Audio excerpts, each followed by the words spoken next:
Situasi di status quo saat ini adalah korupsi di negara kita, di Indonesia ini sudah sangat-sangat berada di level di mana ini harus segera diatasi. Sedangkan yang ada di status quo sekarang, cara memasuki PTN-PTN yang ada itu dapat ditempuh dengan jalur uang atau lebih parah dengan adanya penyuapan. Ini membuktikan bahwa kejujuran di negara-negara dengan tingkat korupsi yang tinggi ini masih sangat yang tinggi ini masih sangatlah rendah, dan kami rasa ini dapat diselesaikan dengan penerimaan mahasiswa baru tersebut didasarkan dengan indeks-indeks kejujuran dari siswa dan sekolah itu sendiri.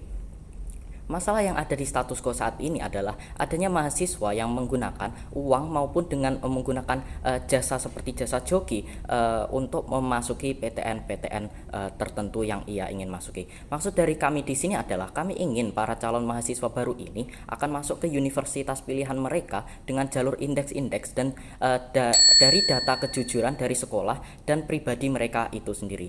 Tujuan kami di sini adalah kami ingin hasil-hasil dari orang-orang yang lulus dari universitas ini menjadi insan yang lebih jujur dan akan membawa negara kita ini ke jalan tanpa adanya korupsi. Jadi yang kami akan lakukan untuk menciptakan dunia kami ini adalah sebagai mekanisme-mekanisme berikut. Yaitu yang pertama, kita akan mengajarkan anak-anak sejak kecil untuk menanamkan kejujuran dari awal. Karena dalam dunia yang ingin kami ciptakan ini adalah dunia di mana kejujuran adalah yang menjadi terpenting.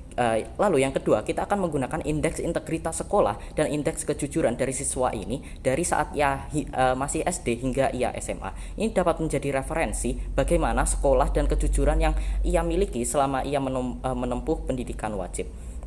Lalu yang ketiga, yang pastinya universitas-universitas dapat menggunakan data-data ini untuk menentukan apakah ia layak untuk menjadi mahasiswa baru di universitas tersebut. Lalu adapun argumen-argumen yang saya akan bawakan, yaitu yang pertama, mengapa hal ini merupakan hal yang dibenarkan.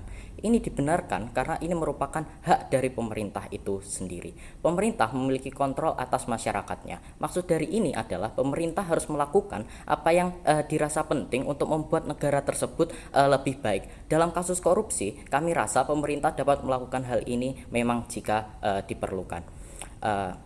Ini penting karena pemerintah merupakan entitas tertinggi yang dipilih oleh warganya untuk memperbaiki suatu negara tersebut. Ketika negara tersebut sudah di level di mana korupsi memang adalah masalah, pemerintah dapat menciptakan bibit-bibit unggul yang kelak tidak akan melakukan korupsi seperti proposal yang kami bawakan ini. Sebagai komparasi dengan dewan oposisi, mereka tidak dapat menjamin dunia di mana kejujuran dan korupsi dapat menjadi solusi. Di sisi mereka akan tetap menggunakan cara-cara di mana ada cara curang untuk masuk ke universitas contohnya, dan akhirnya mereka tidak akan menyelesaikan korupsi itu sendiri pada akhirnya. Ini karena korupsi terjadi itu sendiri karena kurangnya kejujuran yang dimiliki apabila orang-orang ini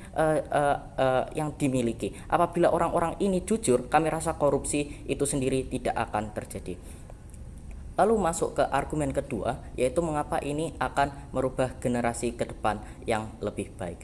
Kami percaya bahwa sumber dari korupsi itu sendiri adalah kurangnya kejujuran yang dimiliki oleh para penerus-penerus bangsa tersebut. Dalam sisi kami yakin korupsi ini akan sangat berkurang dan bahkan dapat menghilang.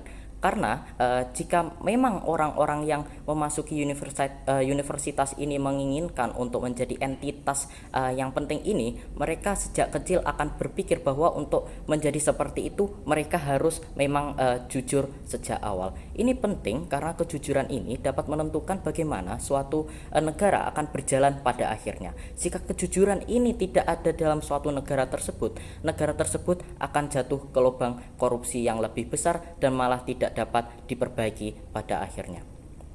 Lalu, mengapa kita boleh berekspektasi kepada siswa-siswa ini untuk melakukan hal yang kami proposalkan ini? Karena menurut kami pelajaran kejujuran itu memang sudah ada sejak kecil. Guru-guru yang sejak kecil mereka juga mengajarkan konsep kejujuran kepada mereka. Masyarakat juga setuju bahwa kejujuran merupakan hal yang penting dalam bermasyarakat. Kejujuran tidak memiliki standar untuk mencapainya. Sementara pendidikan itu harus memiliki standar tertentu seperti privasi yang tertentu untuk mencapai hal tersebut. Lalu konsep ini sangat mudah untuk dilakukan. kamu tidak membutuhkan privasi yang besar untuk melakukan kejujuran. Namun berbeda dengan ilmu pengetahuan. Seperti yang saya bilang tadi, mereka yang memiliki privasi besar dapat dengan mudah untuk memasuki PTN-PTN dengan hanya membayar dengan uang. Misalnya pada status quo saat ini bisa membayarnya dengan jalur mandiri misalkan. Ini penting karena integritas kejujuran bukanlah merupakan sesuatu yang bisa dibeli dengan uang. Dengan ini kita akan menciptakan dunia di mana kejujuran merupakan hal yang terpenting karena pendidikan dapat diperoleh karena menurut kami pendidikan itu merupakan hal yang dapat diperoleh beriringan dengan kejujuran itu sendiri. Pada Dewan Oposisi mereka tidak dapat menciptakan dunia di mana kejujuran yang dapat diperoleh sejak kecil. Mereka hanya akan mengulangi apa yang ada di status quo saat ini dengan adanya masalah-masalah yang terlibat juga di status quo saat ini. Lalu berikutnya, mengapa ini akan berhasil? Karena pada dunia dewan kami, sekolah-sekolah pasti akan mengajarkan tentang pendidikan kejujuran. Karena ini merupakan satu-satunya cara untuk mereka dapat menggapai pilihan cita-cita mereka itu sendiri. Jadi pada dewan kami, guru-guru yang ada pasti akan mengajarkan materi-materi kejujuran di mana ini akan sangat penting bagi mereka di masa depan untuk memilih jurusan-jurusan atau PTN-PTN yang ia inginkan. Lalu, jadi pada konklusinya, pada dunia yang akan kami ciptakan akan menjadi lebih baik karena uang dan korupsi bukanlah suatu materi yang digunakan untuk menempuh pendidikan bukanlah suatu materi yang digunakan untuk menempuh pendidikan ini. Sehingga pada akhirnya kami yakin korupsi akan menghilang dengan sendirinya pada waktu yang bertahap.